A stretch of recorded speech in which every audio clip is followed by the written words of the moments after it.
We were off the air when the shootings happened in Copenhagen, in Denmark. But I wanted to catch you up on both the developments of who did it and some positive developments afterwards of the communities coming together. So, first of all, we now know who did it. It was 22-year-old Omar Abdel Hamid El-Hussein, and he apparently got radicalized in prison into more of a jihadist ideology. Obviously, when the series of shootings, one was at a presentation supporting free speech, and another was at a synagogue. 2 people were killed, 5 were wounded, and then there are heroes coming out of this story, of course, which is, one of them is Dan Uzan, who was unfortunately killed at the synagogue prison. I'm sorry, he was a prison guard who was working at the synagogue, and they say he prevented a much larger death count there. And so great hero for everybody. Unfortunately, he passed away, and everybody should celebrate his life and his great heroism. Now, another hero is Agnieszka Kolek. Sorry that I'm not pronouncing the names right, as usual. But she is the person who was doing a presentation when the shooting began.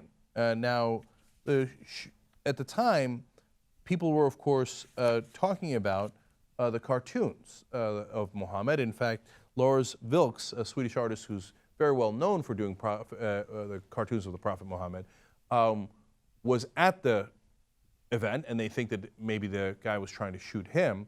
Instead, of course, a 55-year-old died who was not doing a presentation at the time.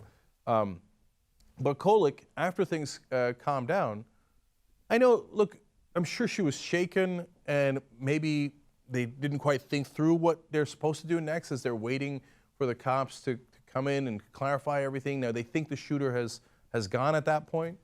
But I love what she did no matter why she did it. She continued her presentation and finished it. Whether intended as an incredibly brave act or not, I think it is. I think the fact that she finished her presentation on free speech after they got shot at was amazing. So she's a wonderful hero in this. The villain is obvious, the Muslim radical who did the shooting, and all the people who apparently in prison convinced them, oh, yeah, the way you stand up for Muhammad is by shooting anyone who draws a cartoon of him, and of course, obviously anti-Semitic, going to doing a shooting at the synagogue. I'm always amazed that they don't see the irony of, you have offended me, so I'm going to murder you. I'm pretty sure you murdering me is slightly more offensive. But okay, so they keep missing that, and this guy should go to prison for a long time. Obviously, I think for the rest of his life.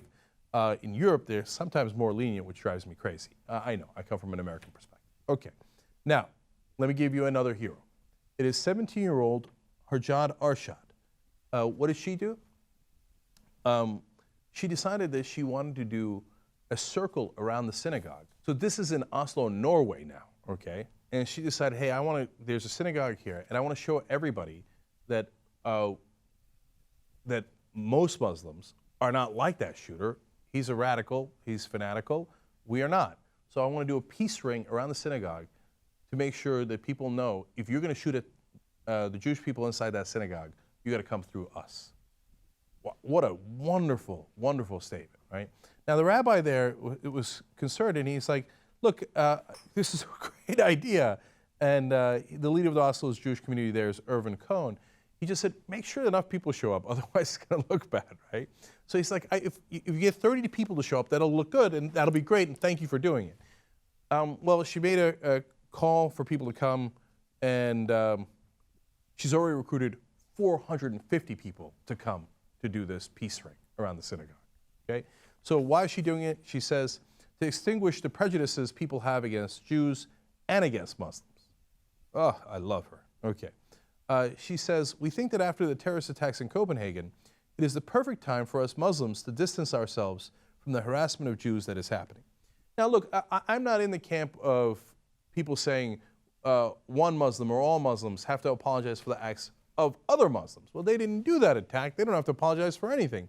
It's like saying, you know, a Jewish grandmother sitting in Boca Raton has to apologize for the acts of the Israeli Defense Force. No, she doesn't. She didn't do that, right? And she didn't She's not Israeli. She didn't vote for Netanyahu. She didn't press the button to launch it. She doesn't have anything to do with it. She doesn't have to apologize for a damn thing, right? And in this case, why in the world would a 17-year-old in Norway have to apologize for something that this lunatic did in Denmark? She doesn't have to do anything. But the fact that she went out of her way to try to show that, hey, we're different than that, and we're here to protect our fellow citizens, who in this case happen to be Jewish, is wonderful, wonderful. And so then we go to Irvin Cohn. He agrees. He says, what they're communicating is that if anyone wants to do anything against Jews in Norway, they have to go through us first. And I think that is very positive. Now that's music to my ears. Jews and Muslims working together for peace.